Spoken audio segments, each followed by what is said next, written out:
How many did you clean today? We're live. You cleaned 2 cars? 2 cars. That's not my dad. My dad only cleaned. He won't let anybody wash his cars. Like, he hasn't got fancy cars or anything, but like. I'm like a perfectionist. Really? Yeah. Do you use soap and water to wash it, or do you use like special stuff that you get that Our stuff. Really? Yeah. You know the secret? Oh, we're live now. Hey everybody, look who it is. It's Mr. Douglas Davidson. Yeah. Hey, who's the last person who called you Douglas other than me right now? My wife when I'm in trouble. Oh damn. She really does it? She calls you Douglas?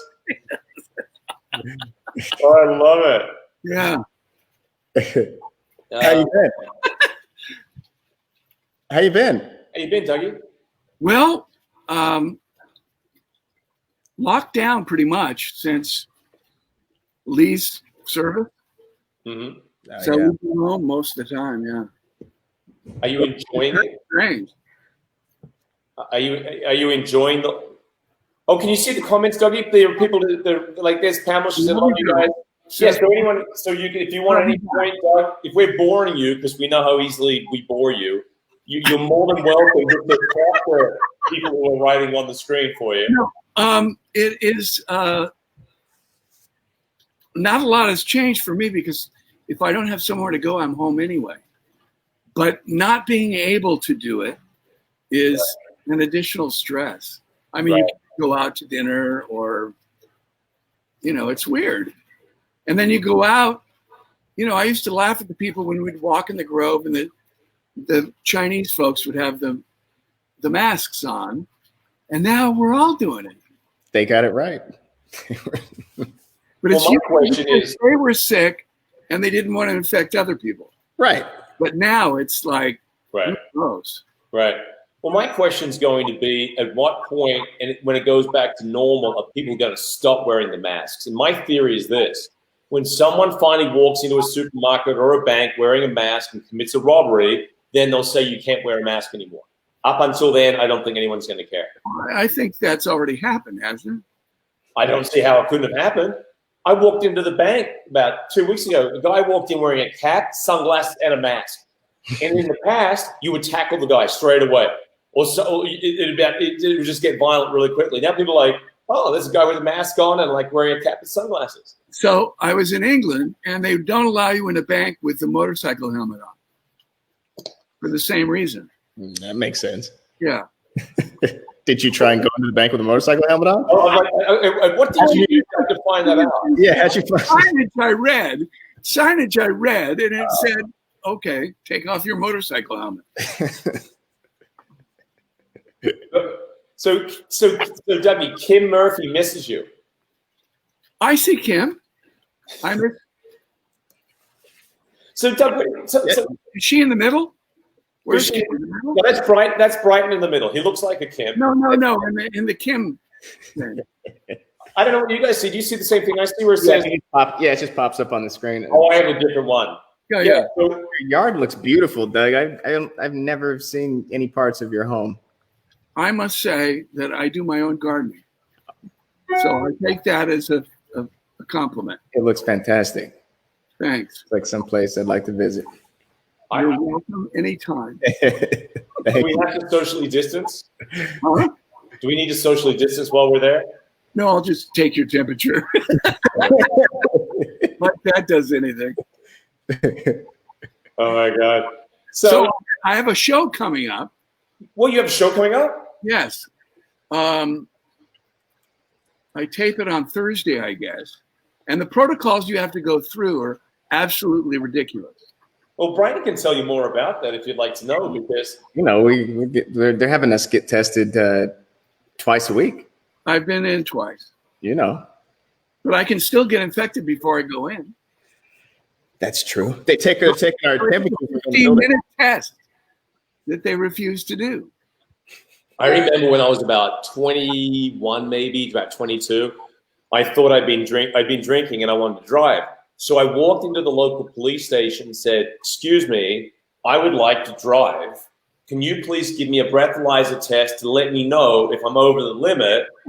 So if I am, I don't drive. And they said, That's a big red flag.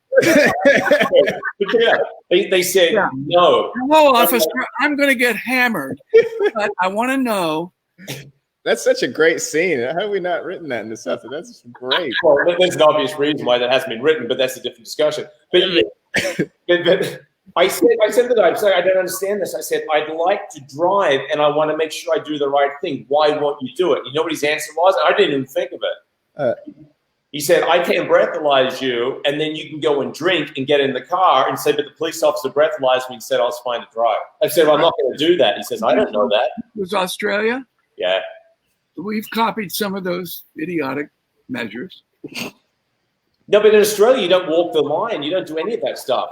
Like, they pull you over and they breathalyze you. Just breathe in here. And they shut streets down. Like, they'll have 20 cop cars with, like, buses for people who get arrested. And they literally walk out with those, like, red, like, airplane wavy things. They pull the car over. And you have them here, a breathalyzer station. Every car gets breathalyzed. And if you're over, they leave your car here, you go get in the bus. I bought one of them on Brookstone. Do you remember Brookstone? Yeah. Did it work? To test it out, I would get like more than a little tipsy, and it would go 0.0. It's like, no shit. It's going to kill somebody. Really? What's a little tipsy? Like a little nip? A dram. Hey, I learned that recently. It's called a dram of scotch. Did you know how much is a dram? How much is a dram? A dram is like an ounce or something. Well, why don't we just call it an ounce? Because this is America. And you come on. Well, I don't know. It's probably dated back to like when maybe a dram was like the tool they used to measure it. We'll have to find out. But you know where mind your P's and Q's comes from, right? No. But you know the saying, right? Mind your P's and Q's. Yeah. Mind your behavior. It comes from when they used to measure by pints and quarts. They the bartender would tell the person, "Hey, watch how much you're drinking because you're getting a little." This is not only fun; it's educational. It's for everyone. I have one that really, to this day, I still think it's the greatest piece of nonsense trivia you'll ever have. Do you know why we nod our heads to say yes and shake our heads to say no? Monkeys? Oh, you tell me this. Yeah, I think it goes back to breastfeeding or bottle feeding. When a baby finds the teat, the mother will put the teat there, and the slope of the breast will come down, find the nipple, and when it's finished, the baby will turn its head away like this, and the mother will bring the teat back and turns its head away. So we're ingrained with that is yes and that is no. I've never finished breastfeeding. Were you breastfed or you weren't? He never finished. Oh, you never finished? It's always this. Well, you're a yes man. There is no no. Yes. Hey, there's Vivian. Vivian's saying hi. Oh, hang on. We go. The fluid gram or fluid drachm in British spelling is defined as 1/8 of a fluid ounce and is exactly equal to, oh my gosh. Wow. Thank you, Mary, for not rounding that up to 3.7. In the Cutsbury system, 3.5 is the metric system. Wait, is that pi? Yeah. you know my favorite pi joke? Say pi r squared. Huh? Say pi r squared. Pi r squared. No, pi r round. Oh. Woo! Crazy up in here. Vincent Moreno, Doug, you are an amazing actor.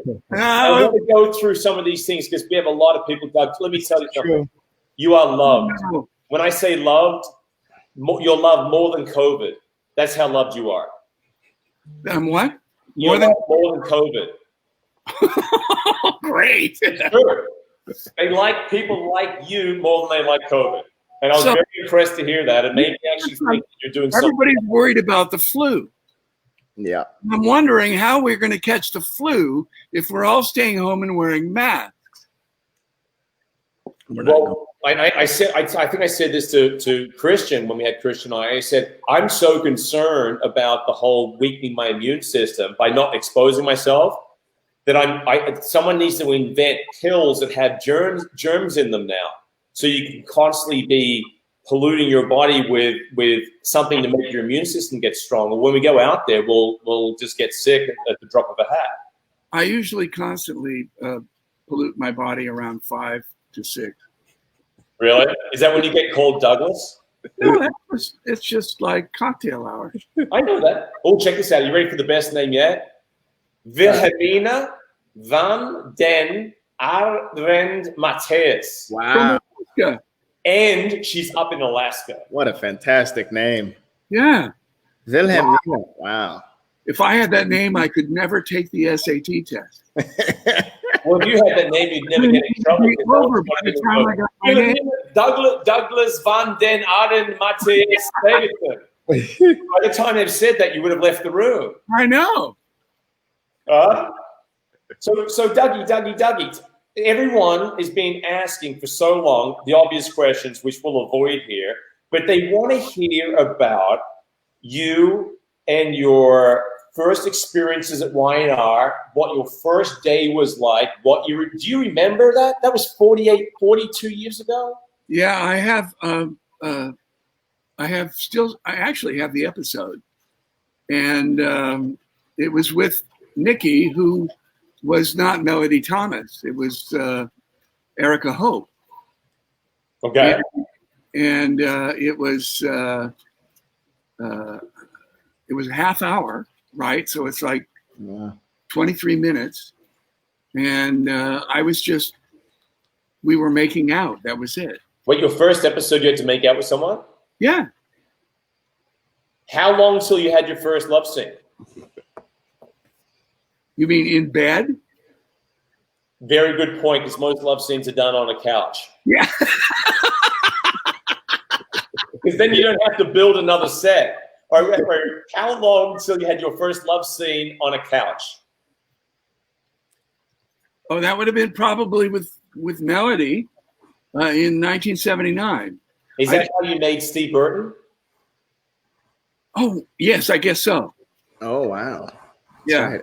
I guess, well, that was after the fact. So I think we made Steve Burton in the cult storyline is how that went down.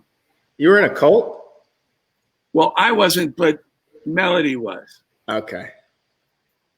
And I tried to get her out of the cult, and in so doing, there was, well, I guess I fornicated with a couple people during that time. It was a different world. Is this what are you doing? Oh, not much.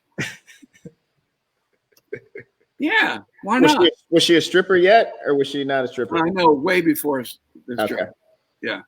Then there was Somiko, who was the leader of the cult, and then Matthew, who she ended up having a relationship with. Okay. Wearing an apron, and so they had this juxtaposition with the guy in an apron and Victor Newman. So I'm gonna say, just so you know, Dougie, Toots, my favorite first name ever. Toots. That's what Rachel's godfather calls her. Hey, Toots. She's from Philly. Toots says your laugh kills her. Oh, there's Toots now. I'm against. I'm against. Says Genoa City men are hookers. Genoa City man hookers. Genoa City man hookers. It's man hookers. It sounds like a strip team. Yeah, what's the man hooker? It goes for Playgirl. Huh? I did, but I didn't show my winker. I know that was back in the day when it was tasteful. Like when who was what's his name? Smokey and the Bandit. Burt Reynolds. Burt Reynolds. Yeah. Burt Reynolds, yeah. Did everyone know it was green? Right, he covered it. He was naked, but Nikki was in a cult. Yes. Yeah, that's true. All right. Hey, so Karen Raymond Ford wants to know, what's the name of the actress that played as Paul's secretary? I always hoped the two of them would get together. When was that? Lynn Bassett was the name of the character. Wow. And She was the daughter of one of our head writers, and she was a terrific person. Oh, really? Vern Bennett.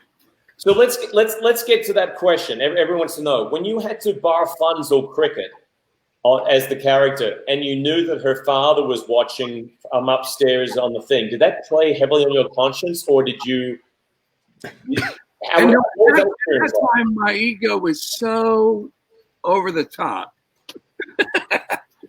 No, what happened in the first that came into like the early '90s. So by that time, Bill and I were pretty solid. And right. I think the only reason he did it is because Michael Damian went to Broadway to do Joseph in the Technicolor Dreamcoat, right? And it left her sort of without a partner. So he built it very slowly, and we were, as a private investigator and as a lawyer, we were working to support an elderly group who was under the thumb of a slumlord. So we became friends first. I mean, it was 4 years before it was a relationship. Yeah. I mean, he was. Nobody can do it. So I think it must be really hard.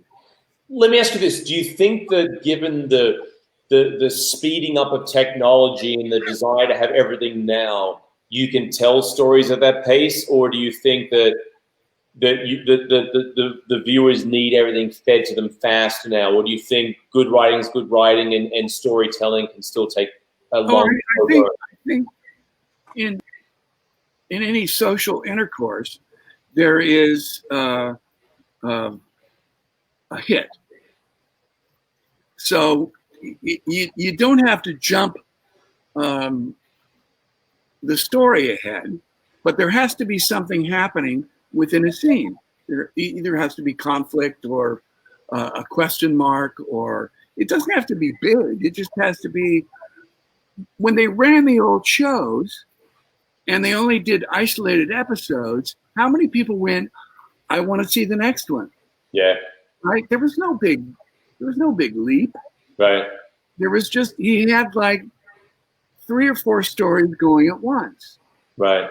I mean, even during Nikki and Victor's first wedding, there was somebody going to stab her, and then there was a subplot of Eileen Davidson, and I mean, there was tons of stuff going on within a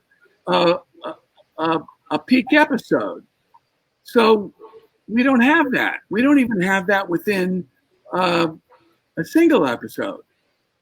Right. I mean, it's just like nothing I've ever seen before. Yeah. I mean, and they wonder why the ratings drop. It's not the actors. We have awesome actors. I mean, even the new ones. It's just about storytelling. You know, it's funny we said about the actors. I remember I was talking to Eric once, and I was running lines with him. I went to see him in his room about something. We had scenes, and he goes, "Oh, will you run this other scene with me?" I was like, "Oh my god, that's crazy! I'm going to run lines with Eric." And this is probably, I don't know, about 6 years ago. And so we started running lines, and I was playing Summer, right? Hunter, his granddaughter. And we're running the lines, and he goes, "Who was the character again?" He said, "Summer." And then he goes, "Who was Summer?" Who was Summer? I said, that's your granddaughter. Who plays Summer? Well, her name's Hunter. And then he goes, Hunter. If there was a through line, I would get it. Right. And he goes, Hunter. He goes, "I don't remember their names until they've been here about 10 years. I said, "Do you know my name?" He goes, "Yes, you're that Australian fuck." I said, "That's me." Oh my god. So, oh my god, crazy. Oh, we have a birthday shout out. We have Miss Stephanie Howard. My birthday is September 19th. I would love a birthday shout out. Douglas. Oh, like I'm going to remember that in September 19th. That's You can do it now. Happy birthday now. birthday. Happy early birthday. You can do Okay. Eat cake. Uh, I remember the only person that would talk. well, thank you. Oh, really? Thank you for Everyone loves Bryton. Everyone loves Bryton. Hey, so Doug, we have a question here. What is I don't your believe that. favorite scene in all the scenes you've done? Can you whittle it down to one scene that you kind of stands out? Well, let's make it easy. What are your top three favorite scenes? Okay, well, I guess there are a couple, and this is kind of an interesting story. One was when Eva Longoria was trying to get me to prove to Diane, who has gone through several transitions of different actresses, but she was trying to prove that Paul was violent and could commit murder. So I wanted a divorce, and she wouldn't give it to me. And I was moving out of the apartment, ending up throwing boxes around, and I'll post it at some point. And it really showed my true temper, which I think was frightening for most everybody. Is no one seen your temper before? Okay. And the second one that comes to mind is I shoot my son. He falls out of a window. Oh, wait, this is when you shot what's his name? The tall guy. Yes. And he went from tall guy to fall guy. Yeah, I remember this. Okay. So he goes out the window. In the next episode, I've got a day player cop, and then the character Ronan and Michael, and it really centers around me because I'm coming out of the bedroom with the gun in my hand that I shot my own son with. In a panic, the detective knows who I am, and he's questioning me. And in the background, in the scene, there's I don't know, 3 or 4 lines with Christian and Ronan, and they took 20 to 25 minutes as I was trying to maintain an emotional equilibrium, and they were arguing about who had the superiority at the crime scene. Swear to God. This is why Really? not always my favorite people. Did you have a gun during that scene? I'm trying to maintain an emotional equilibrium. So when they come to me and the guy questions me about, it's 3 pages of questions, and they're going, who controls the crime scene, the FBI guy or the district attorney?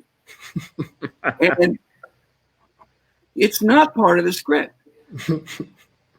The script is Paul trying to deal with the fact he just shot his son. Your son's Ricky, by the way. He controls the crime scene. Look, French. Magnifique les acteurs. Do you know what that means? Magnificent actors. Doug, you just amaze me. Is there anything you can't do? I'm learning Spanish online during the pandemic. Oh, you are? How's that going? It's pretty slow. Yeah. Okay, what's the one Spanish? Do you learn languages easily? Like, Oh, I think you have to learn them when you're young. Yeah. Do you want to speak anything else? Is there another one? to Taiwan, right? Because he studied Chinese. Who? My son. Oh, your son, right? Chinese, and we take him to the airport, and there are like 3,000 dialects of this stuff. So he's hearing all and not understanding a lick.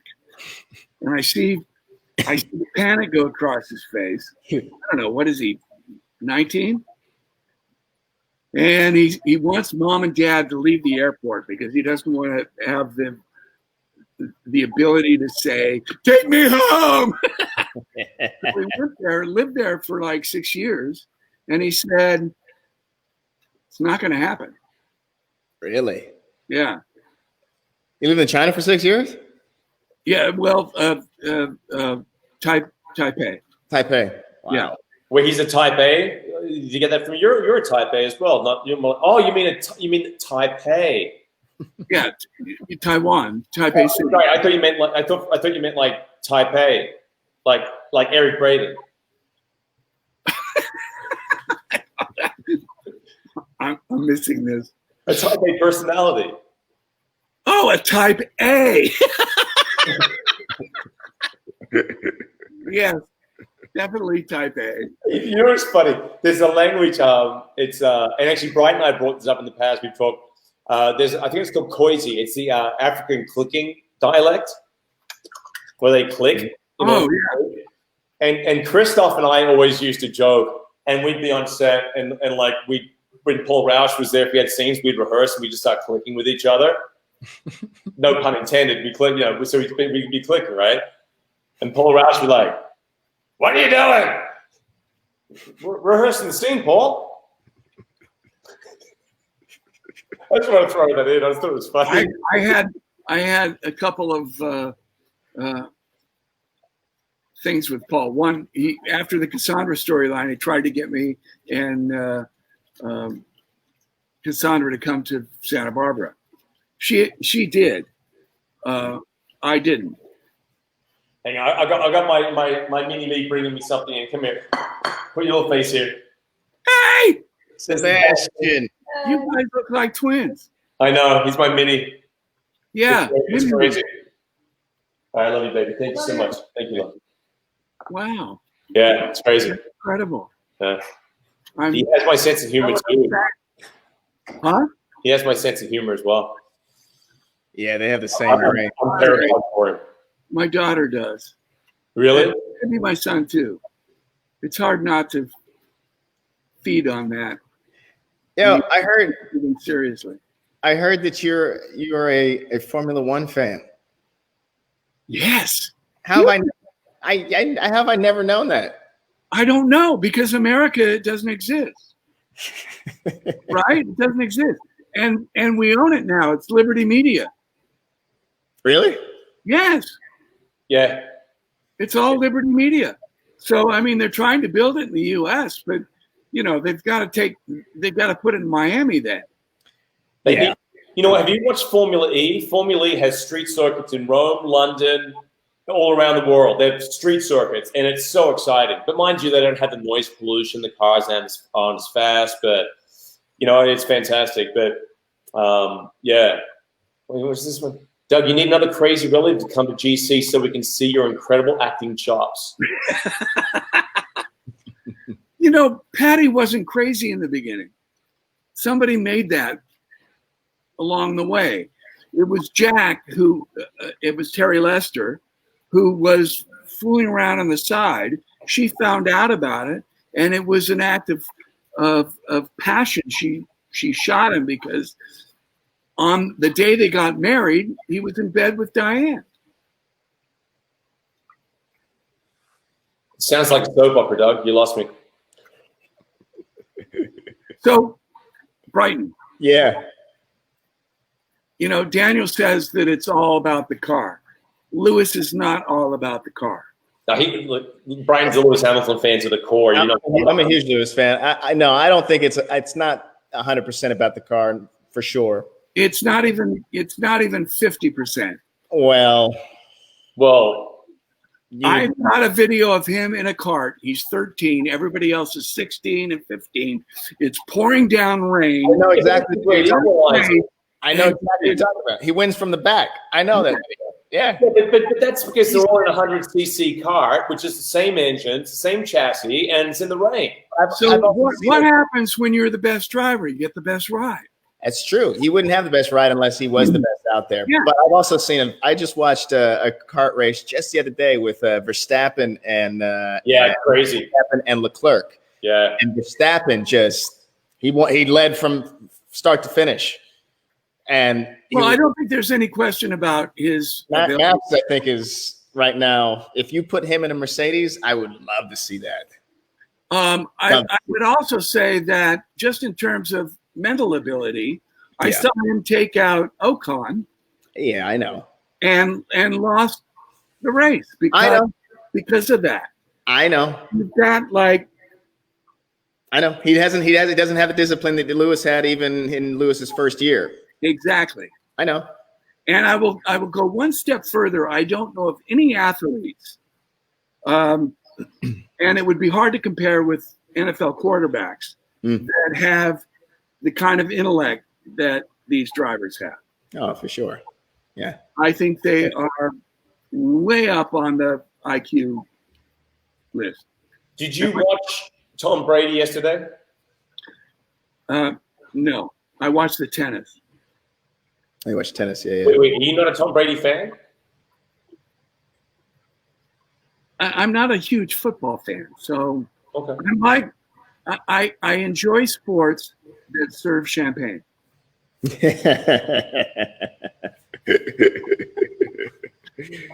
it's like third tier. It's like I like soccer. I like tennis, polo. Wait, polo? What you mean the one where they ride the horse and they swim? You're so sophisticated. Isn't there a Santa Barbara polo club that's like? There is. Do you go to polo matches and watch them? I have. I didn't know you were this civilized. Yeah. I got a funny story for you, Dougie. I was in Indianapolis for an event, a racing event that was at the track with my dad when I was about 21, 22. And we met, someone introduced us to the original guy who painted Ayrton Senna's helmet. He was famous for painting people's helmets. He was older Brazilian man. Mm-hmm. And I had no facial hair at the time, and I'm brown. And my dad and I walk up to him, and he goes, "You're driving for McLaren next year. I'm going to paint your helmet. You're going to be so successful. You're Lewis.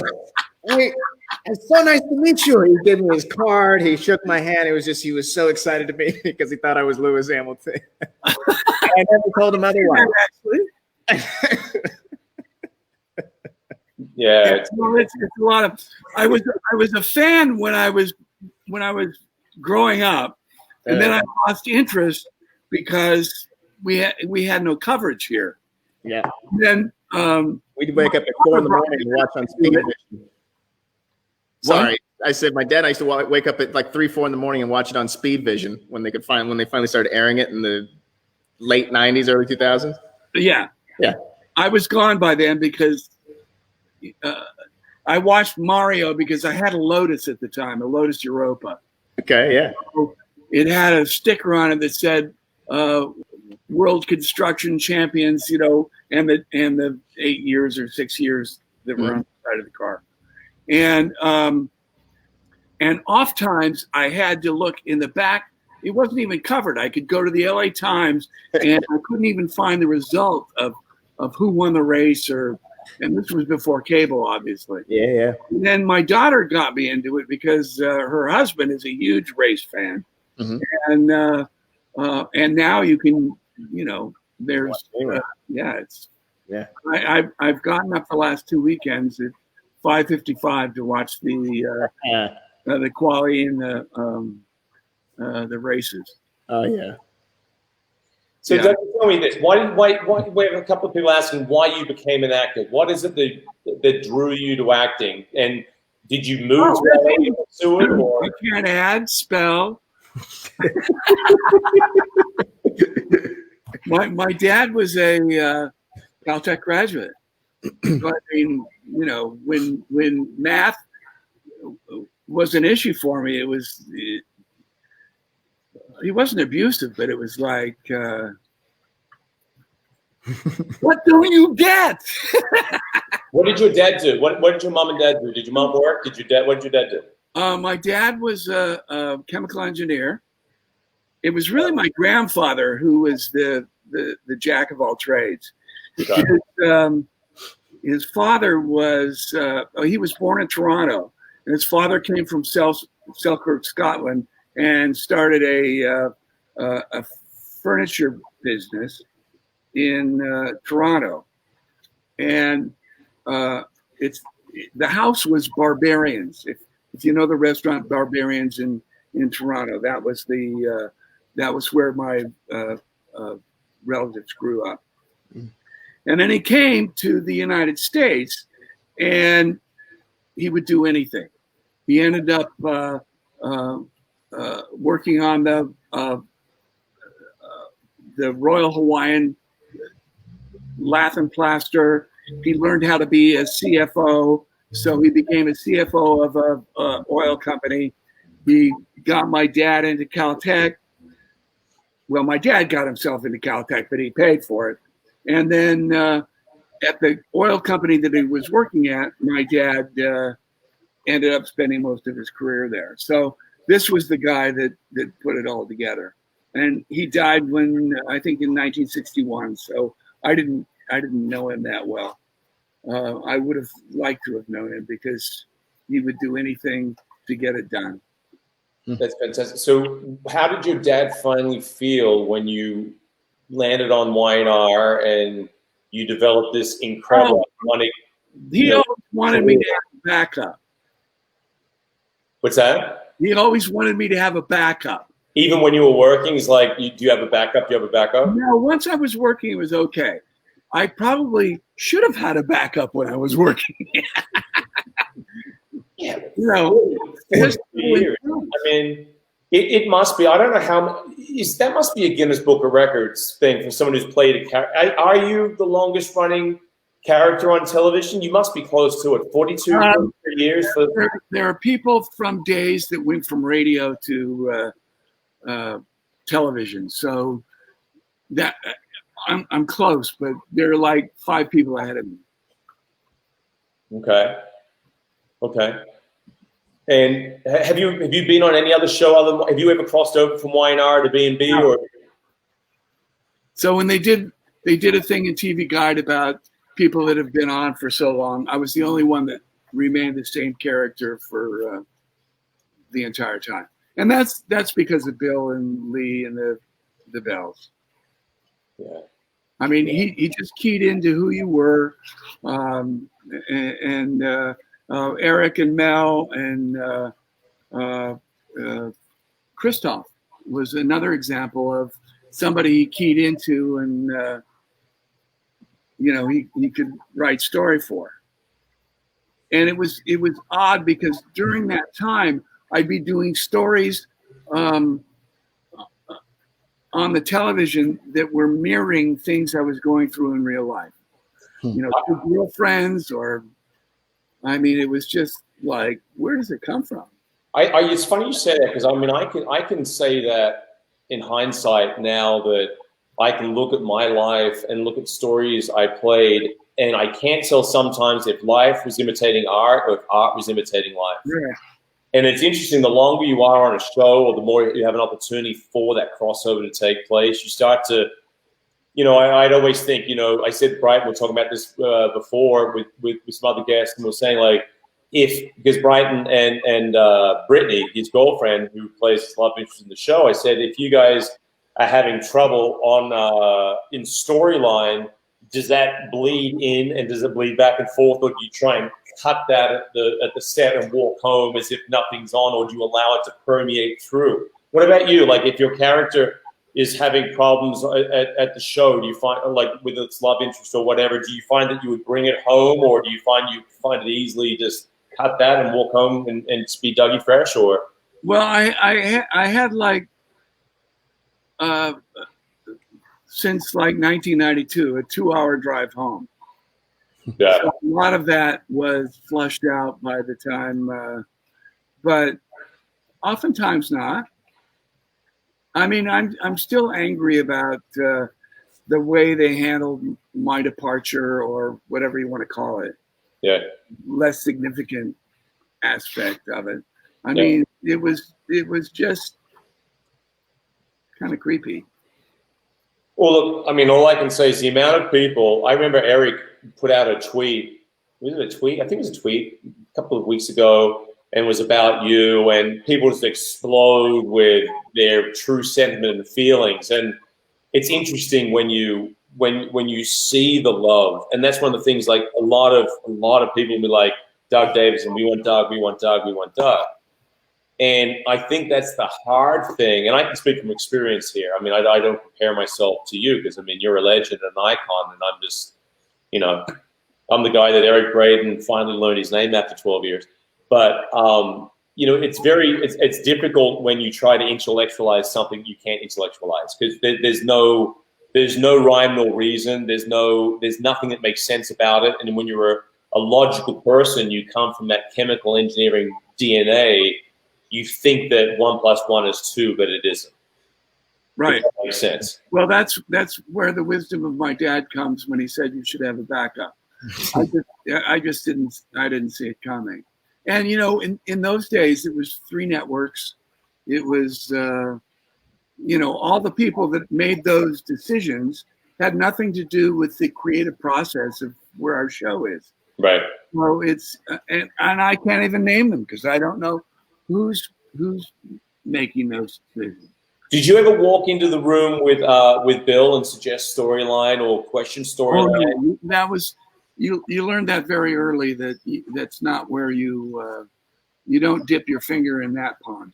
Is that because you didn't need to because he knew what he was doing, or you just he didn't want it to pollute what he was conceptualizing. So he didn't need any of the input from actors or executives or you know, no Sony, no CBS. Hey, Doug, when did that stop? When did he start allowing people to? He didn't. Well, I mean, when I got there, he was still around, and him and Mrs. Bell would come to set every now and then. But Jack Smith was our head writer. Right, so he's done then. He was done. So after he stopped, I got it. In '97. Gotcha. Okay. So that was. I mean, I bet you he could not name the CBS executive in charge of daytime. Yeah. So if they came into his office and they ever called him up, I've heard stories about Brad over B&B that they don't dare call him up and tell him anything because he'd be like, you know, this is my show. Did anyone ever try and tell Bill what to do? And yeah, but he was a force to be dealt with. You know, we had some conflicts over positioning in cast photos or I got caught saying I could write better dialogue with my dick one day. I heard that story. No, I've heard that story. Now you brought it up, which I'm glad you did, because I've always wanted to actually get the facts behind the story. Because I remember I said 1 or 2 things on set once, and I was kind of like, you know, I wouldn't say. He almost fired Tracy Bregman for laughing. Wait, what's that? He almost fired Tracy Bregman for laughing. Woo. All right, I want to hear that in a second. I want to hear the story because I heard this. That Doug Davidson holds the award for something he said, which is what you just brought up, and then the phone rang on set. Because it rang to Ed Scott.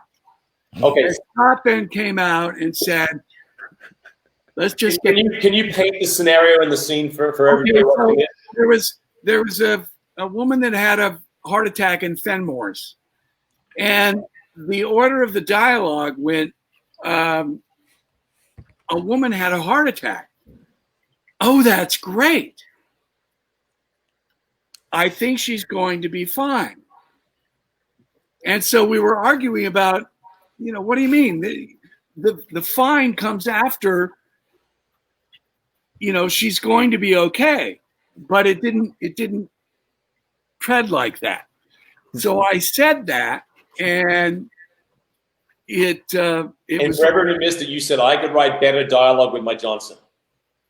I said that, and he heard it, and then soon after there was a celebration of his 30 years in show business, and on the on the thing that I signed, I said, "You're the best," whatever, all the superlatives, and I went, "P.S.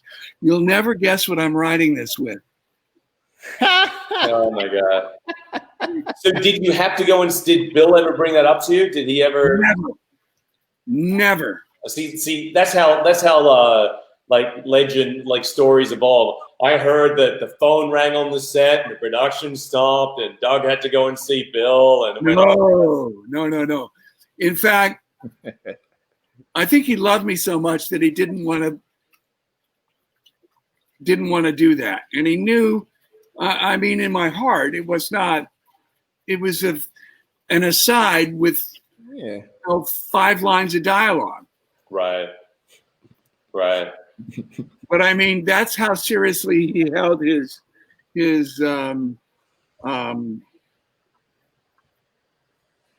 territory. Yeah. So a question here, Regina's asking, crazy, what's the wife Paul had? Forgot her name, and they had a son together. Was he ever brought up again? Isabella, and that was Eva Longoria, and it was the kid I shot, right? Ricky. And you won your daytime Emmy for that, right? Yes. And I gave it to you. And I was in the room. Yeah, and you presented me with the award too. And you sat on that couch, which was the big Dali lips. Oh, that was the strangest thing. You accept the award and then you go over and with Billy Bush. The award. Forgot about that. Yeah, it was one of those. It had to be a corporate decision. How many times have you submitted yourself for the daytime Emmys? I think I only submit myself when I feel I'm worthy. So probably 5 times, 6 times. Okay. And did you think? I mean, having watched them enough, I've watched the daytime Emmys in the time I've been there, and you can kind of say, I think that person will win for this reason, because there's generally a through line that people like to vote for. It's generally a high emotional stakes, and some genuine, honest, sort of deep emotional hurt that comes out of you. Who was your competition that year? And was Michael Muni your competition that year? Yes. That's interesting. Okay. And did you think, in all honesty, that you had a good chance of winning it? I gave up on that. I thought it was one of my best chances, but the competition was pretty stiff. Yeah. Because there was a guy in General Hospital that was in the same category too. It's now on our show. Who won this year? Jason, isn't there? Oh, he was up nominated as well? Yes. Well, that's the year that Billy Miller and The Greatest to Ever Do It tied, right? It tied, yeah. Scott Clifton. Billy, yes, they both won. He won, but it was in a different category. It was supporting actor. It was, that's what I'm saying, but that's the same year. Yeah. And Jason had quality work too, so he's always never a slam dunk. He's always good. Yeah. I'm very impressed. I'm very impressed with Jason's work. I mean, that guy is like, he's a powerhouse. Uh-huh. He's great. Do you, let me ask you this. Is there a storyline that you have not played yet that you would want to play, that you think that, I mean, because you've done I imagine you've done everything. Have you had an evil twin? No, I would say that because I was a bellboy, I don't even think in those terms. I don't think in terms of story. I try and make whatever they give me the most dramatic I possibly can. Right. And that hasn't happened in a while. I do tell you that there was one scene that we had, and it was many years ago, and it was around the time that Chloe had just started, and Lily was there, and Captain Chancellor was there, and you had to come into the Chancellor house, and there's a thing that happens to all the viewers that if an actor misses a line a couple of times and they start getting in their head, it's very hard to come back from it. And we work on a show where there's no tolerance for people not getting their dialogue out on when they click their fingers and demand it to happen. And I remember I started laughing internally, and I wasn't shaking yet, and I was like trying not to laugh. And then you were laughing because the whole thing was so ludicrous. And Paul Roush was there.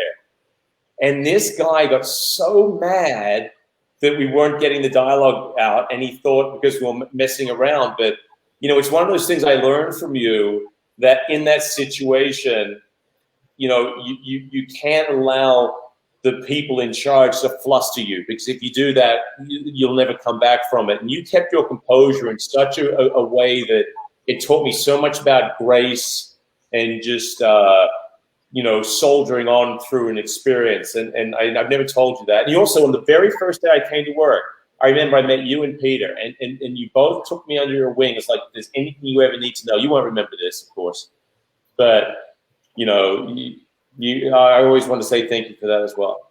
Oh, I appreciate that. I won't say that that's the case anymore, because they're even tougher on people that go up. And if you've done online interviews with these the soap opera journalists, where they have an intro and they, you know, I can see them go totally nuts because they can't articulate what they're trying to say, and we have to do 3 or 4 takes. But that's the kind of pressure they're, and it's not pressure that is conducive to the creative process. Right. So I mean, it's self-defeating. We weren't goofing around. It was because if I don't understand what I'm saying, I'm not going to remember a grocery list. I can't. Right. So if I don't get the through line, it's going to be curtains. Yeah. See, you and I are the same. It has to make sense. Yeah. Brighton's the opposite.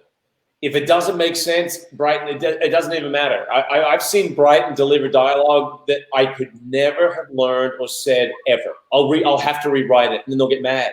And I would explain to them, it's because I can't relate to what I'm saying. Why would you care if I'm adjusting the dialogue so it seems honest? They hate it anyway, rewriting stuff. I've seen Brighton deliver dialogue, but I'm sitting there biting my tongue going, there's no way he's going to be able to say this and get it done. And he doesn't. Yeah. I just know how to memorize lines. That's it. I can memorize words. I've been doing one thing for 30 years. Memorizing words on paper. I can't do it. I can't do it either. It has to make sense. And I have to understand why I'm saying it. I have to understand the motivation behind it. And without that, I'm just lost. So I'll end up going, what's the P word? There's a P word. Oh, that's I know. It starts with a D. You have a little acronyms. It's like 3 P's and a D. God, the way you learn lines, Daniel, I still don't understand. I don't know how you Look at the way I learn lines. I'll come up with mnemonics. No, I only ever do it if it makes no sense. I couldn't. If it makes sense, you can read it once and learn it. But I wouldn't be able to understand something, and Brian would like help me learn it, and it'd be a big. Make up new words. You'd make up new words for the start of each line in your paragraph. So you're adding. It's double. You're doing double the work. It logically doesn't make any sense. Yeah, but I said to Brian, I said, but see how it works, right? Is that I'm trying to think of the mnemonic for the word that's going to make me think of the word I have to say that makes no sense. Therefore, when you're watching, you go, well, he's really thinking about something. He's really actually thinking this. I'm like, no, I'm just, and then I'll watch scenes I've done back. I'm sure you've done this too, where you'll go, oh my God, it actually wasn't as bad as at the time. Like you, at the time, you're delivering the dialogue, and you're going, oh my God, this is the worst scene ever acted in the history of acting. I'm going to get fired after this scene. And then you watch it and you go, well, that was actually kind of okay. And then you start saying to yourself, wow, does that mean when I'm good, I'm really bad and I should be like that more? I don't know. I just think that's the artist in you, that if it doesn't swing, it's not working. I think the opposite. If it swings, it's not working. That's disgusting. I recognize him from his relationship with Michael Jackson before he got on Family Matters. That's from Jamaica Lynch. Jamaica Lynch. Hey. Claire, and so does Doug. I mean, there's very few people I've met that truly love the fans as much as Doug. You know, it's like it's Dougie. Kimberly, met you 30 years ago at a mall in Oxnard. Oh. I have your autograph. It's probably a little squirrely too. It's funny. Yours looks like a lie detector test. It's like. Whenever I see the scripts and you see everybody sign them, everyone was signed in the same place. I always sign the top left. Brian would sign here. Doug was like over there. You know. I have like flares. Oh yeah. Yeah. Well, listen, Doug. I don't want to. We don't want to keep you much longer because it's almost been an hour. But I just want to say, it's just I miss you. We all miss you guys too. I mean, it's not. Daniel and I are separated from what is happening now. Right. You know, we miss you, Doug. We miss you just as much as the fans. It is a strange thing. And when you ask me to do this and sign up for, I'm getting to the point where, really? Is this what we're doing? Social media Yeah, but the thing about Bildbord, and let me just bring the whole Bildbord thing up real quick, is that the reason that we even built the app is that, Bryton and I would do personal appearances and you would come back and you'd be like, people say, we didn't even know you were there. And that's because if you go on Instagram or Facebook or Twitter and you'd make a post, not everybody sees the post. Their algorithm prevents everybody from seeing it, and only about 10% of your followers see it. I have no idea about that. Well, I just educated you on that one. I do know if I say something that is perhaps a little controversial. Everybody sees it. Everyone sees it. We have a lot of people that have been like, how do we? I'm a fan of Doug and Eric. How do I find other people like that? So Bryton and I were sitting there going one day, we should build an app that lets people say, I love Eric Bryton, Doug Davidson, and say Chardonnay. And you would put in. I mean, it's an obvious three choices. I mean, it's the first thing that came to my head. But you would put in hashtag Eric Bryton, hashtag Doug Davidson, hashtag Chardonnay, and then press discover. And everyone who's got those same three hashtags will turn up. And you can find people that are into exactly the same things as you. And it's the only app that lets you multi-match hashtags like that to find people just like you. How did you decide to come up with that? Because I'd always say to myself, like, I did Beastmaster and Young and the Restless, and Bryton did Family Matters and he did Young and the Restless. How do you find fans that love both shows? You couldn't. You'd find fans that love Family Matters, and you'd find fans that love Beastmaster, and you'd find fans that love Y&R. But you would never find a way to be able to find people at the same thing in common. Or someone would say, I'm a fan, like I was saying, I'm a fan of Y&R and Bold and Beautiful. I'd love to meet people who only love those two shows. So you can go on Bildbord and go into your hashtags and put in hashtag BB and hashtag YR. And select those two hashtags, and then when you press discover, you'll only see people who are fans of those two shows. So it's a way of allowing people to find people just like them who are just into the same things as them. And it's without going onto Facebook, looking for a Facebook group of friends of Y&R and saying, is there anybody here who also loves General Hospital? So that's what we wanted to do when we built this. And we have a new release coming out in about 2 weeks, which has augmented reality in it, where you can have to deal with an upgrade? There's an upgrade coming out. It's a good one. Great. I'll tell you about the upgrade. The upgrade, you could go, I'm out in a public situation. Let's say you go to a Y&R fan event, and I only want to see fans of Doug Davidson. You put in hashtag Doug Davidson, okay? And then when you go to augmented reality mode, so when you pick up your phone and you scan the room with your camera out in the app, you'll see only people there who are fans of Doug Davidson. And you can walk straight up to them and say, what is wrong with you? Why would you be a fan of Doug Davidson? You'll see their profiles actually floating in midair on the camera next to the person that they're attached to. Right. That's outrageous. Yeah. So that's why we built it. And that's what we wanted to do, because we wanted to bring people. Is facial recognition? Is that how you're doing? No, it's just by activating it on their phone. If they go into their AR mode on their phone, their profile will show up when you look through your camera. Okay. And we've set it at the AR experience is set at half a mile, so you could go to like Disneyland, for example, and you're there with your kids, and you can go into private mode where you only want to see the people you follow. And let's say the kids disappear or you don't know where they are, you can just scan the area, go, oh, Johnny's over there, so and so's over there, and so there's many different ways you can do it. But we just wanted people who into the same things finally find people in the same things as them. Because, the world is getting bigger and the human interaction experience is getting smaller. Imagine the first day of college. When your kids go to college on the first day, they can put all the things they're into. And when they would stand in the college and look around holding it up in augmented reality, they would see all the people that are in the same thing as them. So you could walk up and be like, you love X, Y, Z the same as me. And everyone gets a percentage. So mathematically, they break down what you have in common by hashtag by putting a percentage on it. So you say, I have 50% in common with that person, 60% in common with that person, 20% in common with that person. So it's a new way to meet strangers. Exactly. No one should ever be a stranger ever again. Yeah, it's great. And, it's one of those things that all the fans have to do is go to Bildbord.com, and down at the bottom of the page, you can turn around and download the app. It's on Android and it's on iPhone. So I just did it today. So Doug's on it. So if everybody watching, if you're not on Bildbord, it's Bildbord, Bildbord. Go to Bildbord.com, and down the bottom there's the App Store and the Google Play Store. Download the app and you will find Doug on there, and also Tracy Bregman's there, Christian, Michelle Morgan. Who else we got? Bryton's there, Brittany's there, Crystal's there.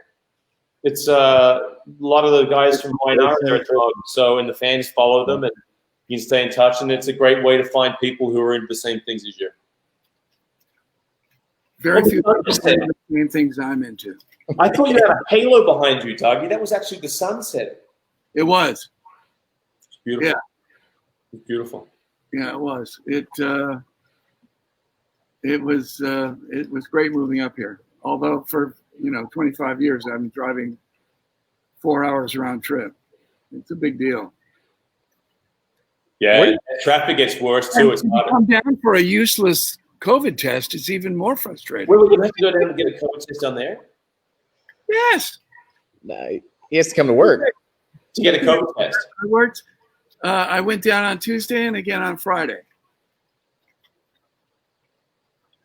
What happens if you catch COVID on Wednesday or Thursday? Or Monday or Tuesday or Wednesday before I work on Thursday. Oh, well, what can I say? Isn't it crazy?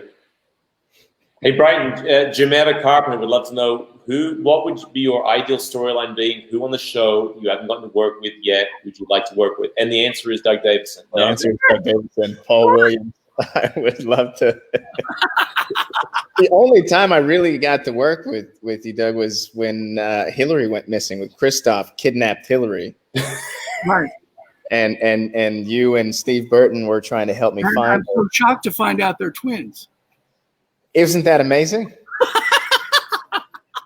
Who would have thought that? Doug, have you ever had an evil twin on the show? No. Bill didn't do stuff like that generally. I mean, we didn't freeze poor Charles. It was all relationship stuff. Yeah. I mean, and everybody had multiple lives because, all these things don't happen to one person in real life generally. Right. But he would keep it moving, he'd move it around. And I think in the heyday, he would have like 12 to 14 people that he'd revolve story around. And then people around those people would go from 24 to 34 people. Right. So, I mean, it was just, he laser pointed with the stories that he wanted to tell. Right. I mean, I had complaints then, honestly. I didn't realize how really good it was because day to day. That's hindsight for you. I think everyone watching this can say at the time they thought there was something they could complain about, and now in hindsight they look back and go, God, it was good. That's human nature. We're all like that. I was like that during Beastmaster. I was exhausted. Every year I got walking pneumonia. I was attacked and bitten and scratched and clawed at by all the animals. I was always cold. And then looking back on it, it was one of the greatest times of my life. Yeah. You know, it's just human nature. We always look at what we have when we have it and wish we could, change something about it. And then in the future we look back and go, I wouldn't change a damn thing. I will say that I recognized that before he lost his cognitive ability and he grew old. So I was able to express to him my gratitude. And so I have no regrets there, really. I was going to say, do you have any regrets? Is there anything in your life you regret that you wish you could well, other than having, I probably should have.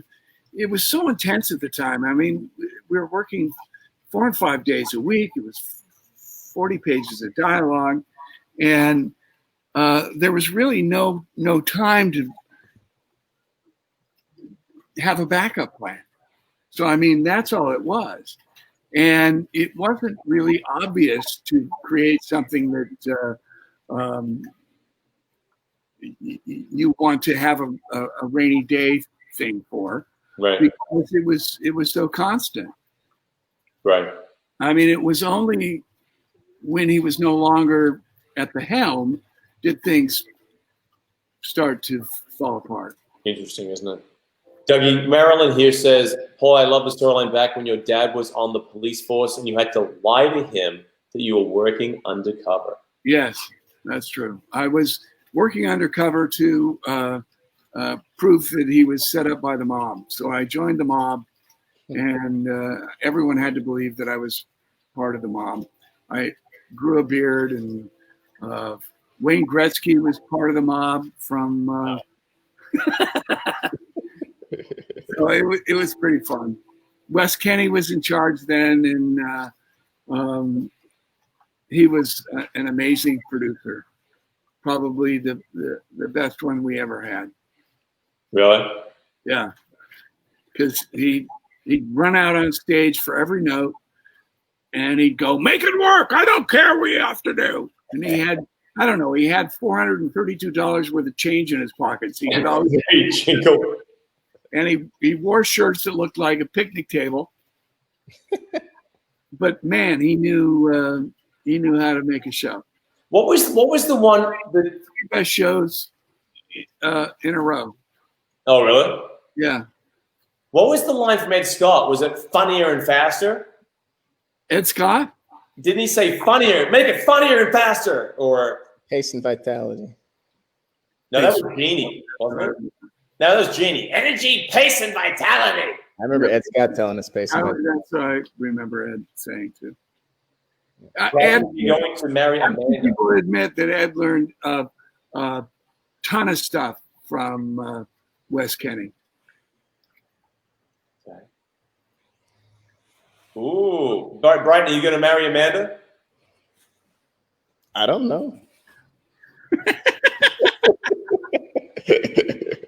Right? Would you like to marry Amanda? No idea what's going to happen. I'm with Elena. Right now, I'm with Elena. So, I want to marry Elena. Do you know what I want to personally see happen? I want to see Elena, a.k.a. Brittany, have an affair and cheat on Bryton, because what's so awesome on Bryton's character, Devon, is what's so awesome is Bryton's going to have to double the person that she cheats on him with because of COVID. He's going to have to play the other lover. Did you see Jimmy Fallon the other day with Lawrence and Victor was up there and had to kiss the dummy? No. I actually don't watch much television. I don't watch it either. Bryton said it to me. I would never have known it even happened. Brian said to me, and I was like, "Oh my god, this is too funny." Oh my god. All right. Well, listen, I'm gonna let you go. I'm gonna let everybody go. This is fun. You know what I'd love to do? I'd love to get you and probably Lorelai on in the future or something. Laura Lee, not Lorelai. Laura Lee on the future, or it'd be fun. That would be great. She's a kick. She's a great girl. She's an amazing girl. We'd have to be very skinny though. We couldn't do 3. We'd have to do 4 wide. No. I think it would actually do it into quadrangles. Therefore, it actually may even be better. The what? We may have to do it'll be in quadrangles. So therefore, it'll be like in quadrangles. Squares. Oh yeah, okay. You mean like what do they call that? Squares? No, the program that I thought we were going to be doing. What's it called? Where you're all in little squares. Zoom or Skype? Zoom. Oh, yeah. That's how Zoom. Tables. I want Paul, Chance, and Kane to form a private detective agency with Devon funding the venture. Those storylines would be fun. You're still a billionaire, right? I'm still a billionaire. No. You never know. You wouldn't. You really wouldn't.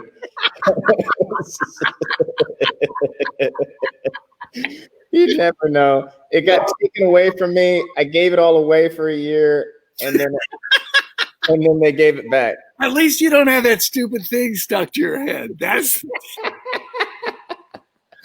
I'll never forget. I think you were one of the first people I ran into when my character got picked up at a male prostitution house. Remember that? Yes. I was going, what the hell are they thinking? I'm not going to mention the writer at the time, but I was going, this young male prostitute is serving older men that are in their 50s, 60s. I mean, why would you do that to one of your characters? It just was like mind-boggling. Well, that's the storyline they picked out of the hat for that week. So therefore, just crazy. I mean, you can do a ton of stuff, but you don't want to take one of your stars and having his old tin can pounded. Oh, hang on a second. Wait. This storyline you had, Bryton?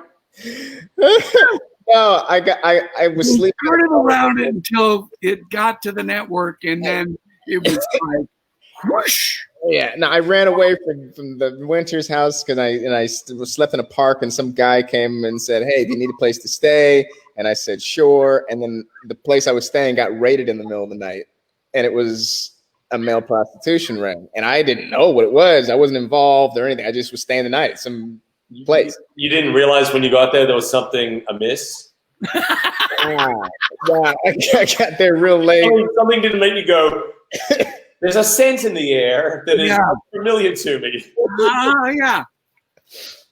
No, it was a miscalculation. It was, yeah. And yeah, I had to wear that. Not unlike the record producer that's deaf. The deaf record producer? Hey. Sorry. That's too funny. Funny. All right. Well, listen, we can do this forever, but I'm gonna let you go, Doug. All right. Love you guys. Love you. Too long, and I'm just happy I got a chance to see you and just catch up. Yeah. All right. Take care. Right. Hope to see you soon. Hey, everybody who tuned in, Mr. Douglas Davidson. Yeah. Spell that. It's like it sounds. Bye, everybody. See ya.